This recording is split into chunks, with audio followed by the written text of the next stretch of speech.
வணக்கம் மாணவர்களே. இப்பொழுது நாம் ஈருறுப்பு கோவைகள் என்கின்ற அலகை கற்க இருக்கின்றோம். இந்த அலகை கற்பதன் மூலம் நாம் பின்வரும் தேர்ச்சிகளை பெற்றுள்ளோம். ஈருறுப்பு கோவைகளை அறிந்து கொள்ளுதல், ஈருறுப்பு கோவைகள் இரண்டு பெருக்கல் செயற்பாட்டுக்கு உட்படுத்துதல். முதலில் அட்சரகணித கோவை என்றால் என்ன என்பதை இப்பொழுது பார்ப்போம். இங்கே தரப்பட்டுள்ளது. இதனை நாம் 2x என வாசிப்பதுண்டு. இது ஒரு அட்சரகணித கோவை ஆகும். இதில் x தெரியா கணியம். இங்கே 2x என்பதில் x தெரியா கணியம். எக்ஸின் குணகம் 2 ஆகும். இந்த 2x என்ற இது ஒரு பெருக்கம். இதில் எக்ஸின் குணகம் 2. x என்ற எண்ணின் 2 மடங்காகும். இது 2x என்னும்போது x என்ற எண்ணின் 2 மடங்கு. இதனை கீழ் வகுப்பில் நாம் x என்ற எண்ணை 2ஆல் பெருக்குதல் என்றும் இவ்வாறு வியாக்கியானப்படுத்தி இருக்கின்றோம். இந்த 2x என்பது ஒரு உறுப்பு கோவை. இங்கே x என்பது 2ஆல் பெருக்கப்படும் பொழுது இது இங்கே 2 இருக்கின்றபடியாக இது ஈருறுப்பு என்று நாம் எடுத்துக்கொள்ளக்கூடாது. இது ஒரு பெருக்கம். 2ஆல் x பெருக்கிறதான இந்த பெருக்கம் ஒரு உறுப்பு கோவை என்று சொல்லப்படும். இது ஒரு அட்சரகணித கோவை, ஒரு உறுப்பு கோவை. இனி நாம் ஈருறுப்பு கோவை என்பதை பற்றி பார்ப்போம். இங்கே இருக்கின்ற கோவையை நாம் பார்க்கின்ற பொழுது இங்கே 3x என்பது ஒரு உறுப்பு, நேர் 5 என்பது மற்ற உறுப்பு. இரண்டையும் சேர்க்கின்ற பொழுது எங்களுக்கு 3 சக 5 என்ற ஒரு ஈருறுப்பு கோவை கிடைக்கின்றது. மற்றும் ஒன்றை பார்ப்போம். இங்கு 7x என்பது ஒரு உறுப்பு, மறை y என்பது மற்றொரு உறுப்பு. எனவே 7x சய y என இதை வாசிப்போம். இது ஒரு ஈருறுப்பு கோவை. அதே போன்று இங்கே 12 என்பது ஒரு உறுப்பு, நேர் 2y என்பது இன்னொரு உறுப்பு. இது ரெண்டையும் சேர்ப்பதனால் எங்களுக்கு 12 சக 2y என கிடைக்கும். ஆகவே இவ்வாறானவை ஈருறுப்பு கோவைகள் ஆகும். இனி நாம் ஈருறுப்பு கோவைகள் இரண்டை பெருக்குதல் என்பதை பார்ப்போம். இங்கே ஒரு கோவை இருக்கின்றது, ஈருறுப்பு கோவை x சக 3. அதே போன்று மற்றொரு ஈருறுப்பு கோவை இருக்கின்றது x சக 1. இவை இரண்டையும் பெருக்குதல் என்பது இவ்வாறு அடைப்பு குறியிட்டு காட்டப்படும். x சக 3 பெருக்கல் x சக 1. நாம் வழமையாக இந்த பெருக்கல் அடையாளத்தை இங்கே இடுவதில்லை. இவ்வாறு எழுதினால் இது பெருக்கம் ஆகும். ஈருறுப்பு கோவைகள் இரண்டின் பெருக்கம். அதை இப்பொழுது நாம் பார்ப்போம். ஈருறுப்பு கோவைகள் ரெண்டை நாம் ஏன் பெருக்க வேண்டும்? இவ்வாறான சந்தர்ப்பம் நமக்கு எங்கே வருகின்றது என்று நாம் பார்க்கின்ற பொழுது இங்கே நாம் ஒரு செயற்பாட்டினூடாக இதை பெருக்க, இவ்வாறான ஒரு பெருக்கம் எப்பொழுது எங்களுக்கு வருகின்றது என்பதற்கு ஒரு உதாரணத்தை பார்ப்போம். இங்கே ஒரு செவ்வகம் இருக்கின்றது. இதனுடைய ஒரு பக்கத்தை நாம் பார்க்கின்ற பொழுது இவ்வாறு எடுக்கலாம்.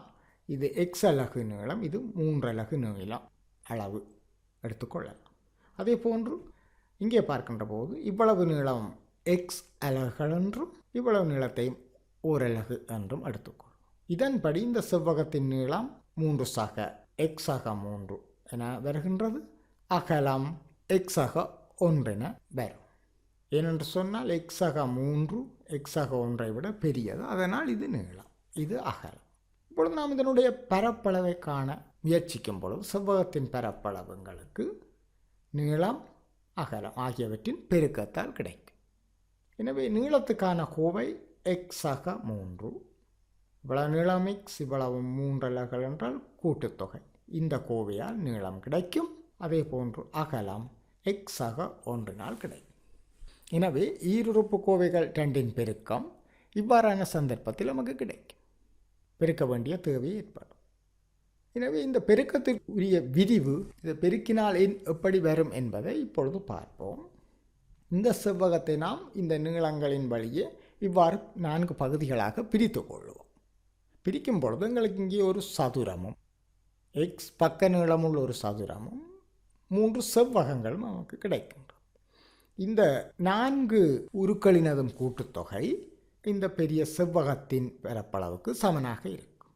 இந்த சிறிய சதுரத்தினதும் ஏனைய இந்த மீதியாக இருக்கின்ற 3 செவ்வகங்களினதும் பரப்பளவுகளின் கூட்டுத்தொகை, அதாவது இந்த 4 சிறிய உருக்களினதும் கூட்டுத்தொகை, அவற்றின் பரப்பளவுகளின் கூட்டுத்தொகை பெரிய செவ்வகத்தின் பரப்பளவிற்கு சமனாக இருக்கும். எனவே நாம் அவற்றை இங்கே குறித்து கொள்வோம். இந்த சதுரத்தின் பரப்பளவு எக்ஸ் வர்க்கம் ஆகும். நீளமும் அகலமும் சமன் சதுரத்துக்கு, எனவே எக்ஸ் வர்க்கம். அதே போன்று இந்த செவ்வகத்தை நாம் எடுத்துக்கொண்டால் அதனுடைய பரப்பளவு எக்ஸ். நீளம் எக்ஸ் அலகுகள், அகலம் y பெருக்கும் பொழுது எக்ஸ். இங்கே மற்ற செவ்வகத்தை பார்ப்போம். உருவில் இவ்வாறு இருக்கின்றது. நீளத்தையும் அகலத்தையும் பெருக்கின்ற போது 3x 3x. அதேபோன்று இந்த செவ்வகத்தை நாம் எடுத்தால் இவ்வளவு நீளமும் 3, இது அகலம் 1, பெருக்கினால் 3. எனவே இந்த 4 சிறிய உருக்களினதும் பரப்பளவுகள் இங்கே பெருக்கப்பட்டு இடப்பட்டுள்ளது. இவற்றின் கூட்டுத்தொகை தான் செவ்வகத்தின் பரப்பளவு. எனவே சதுரத்தின் பரப்பளவு, இந்த செவ்வகத்தின் பரப்பளவு, இந்த செவ்வகத்தின் பரப்பளவு, இந்த செவ்வகத்தின் பரப்பளவு, இந்த 4னதும் கூட்டுத்தொகை தான் இந்த பெரிய செவ்வகத்தின் பரப்பளவாக இருக்கிறது நாம் பார்க்கிறோம். இதிலிருந்து நாம் புரிந்து கொள்ள வேண்டியது என்னவென்றால், இந்த 2 ஈருறுப்பு கோவைகள் இரண்டினதும் பெருக்கம் இதுவாக இருக்கும் என்பது நமக்கு விளங்குகின்றது.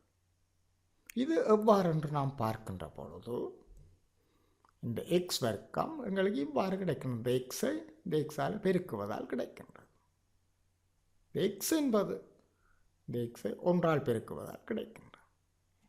அதாவது இந்த எக்ஸால் இந்த உறுப்பின் எக்ஸை பெருக்குவதும் இந்த எக்ஸால் இந்த ஒன்றை பெருக்குவதும் இங்கே பெருக்கம் நமக்கு கிடைத்திருக்கு. அதே போன்று இந்த 3x என்பது இவ்வாறு கிடைக்கும். 3 என்பது இவ்வாறு கிடைக்கும்.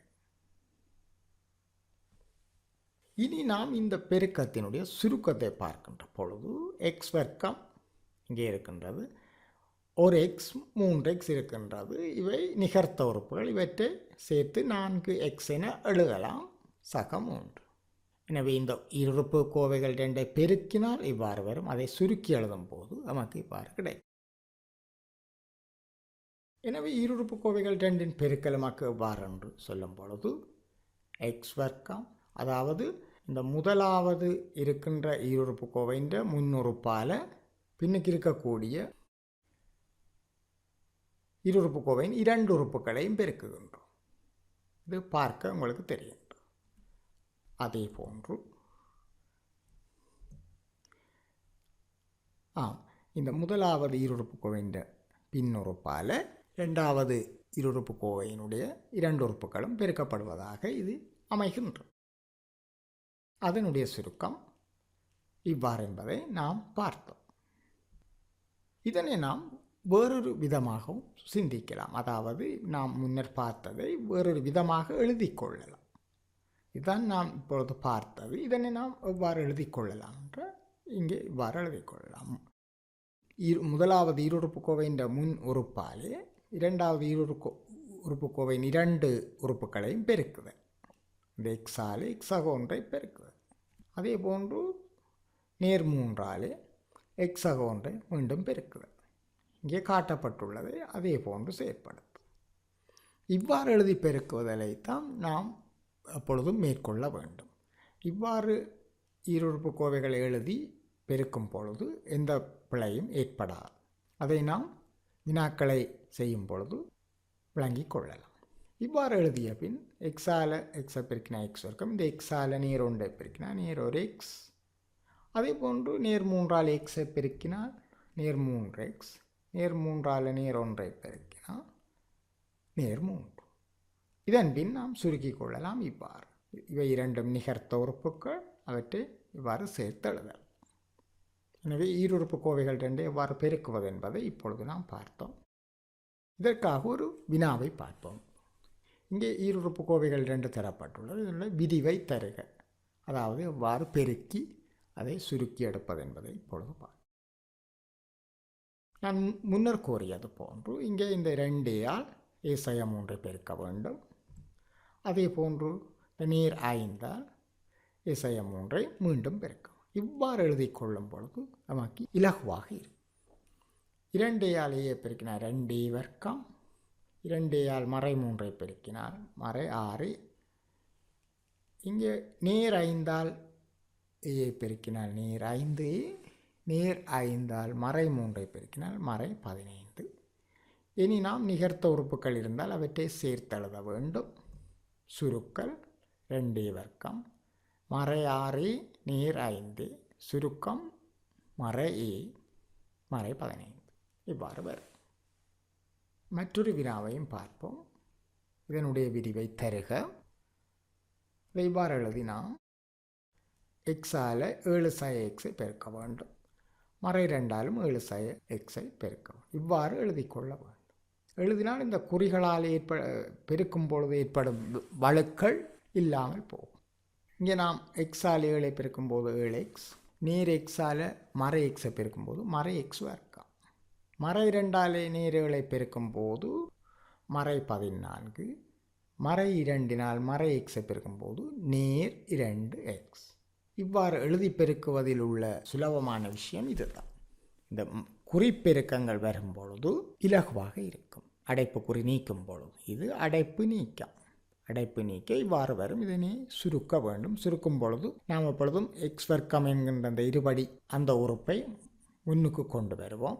அதனுடைய குணகத்துடன் கொண்டு வருவோம். மறை 1 அதனுடைய குணகம் 7x, இங்கே 2x. நிகர்த்த உறுப்புகளை அருகருகாகவும் கொண்டு வருகின்றோம். மறை 14. இனி சுருக்கும் பொழுது நமக்கு இவ்வாறு கிடைக்கும்.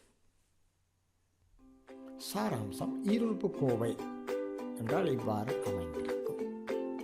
ஈருறுப்பு கோவைகள் இரண்டின் பெருக்கம் இவ்வாறு எழுதப்படும். அதனை பெருக்கும் முறை இங்கே காட்டும்.